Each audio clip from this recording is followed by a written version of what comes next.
Դեռ մեր թվարկությունից առաջ ուրցը, երիցուկն ու անանուխը խառնել են իրար ու թեյ պատրաստել հայ թագավորների համար։ Փաստը պարզել է Բիզնես Արմենիան ու 3 բույսերից թագավորական թեյը հուշանվերների վերածել։ Դրանց համար ստեղծել հատուկ տուփեր Տիգրան Մեծի, Փառանձեմ Թագուհու, Հայկ Նահապետի, Պարուր Սկայորդու ու Անահիտ Աստվածուհու պատկերներով։ Թագավորական թեյերը լրիվ բոլոր Հայաստանում է պատրաստվում, նույն մագնիսը աշխատել ենք ոչ մի բան դրսից չներմուծել, ամեն ինչ հայկական շուկայում տեսել։ Թեյերը մենք ստանում ենք Գյումրիից, 5 ընտանիք է հավաքում։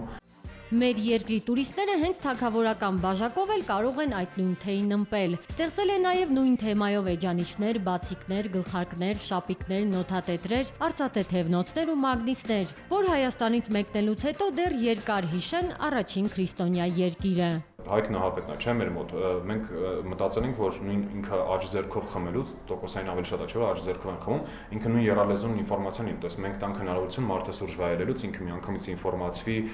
թագավորի մասին ու թիվ դրեցինք 10,000 դրամով, ոչ չգերազանցի ու չգերազանցեցի։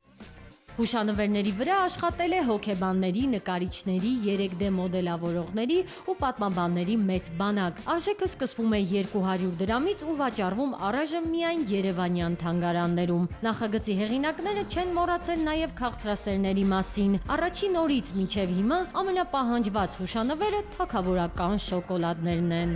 Հասպիկ Առաքելյան, Հովհաննես Քյոսեյան, օրակարգ։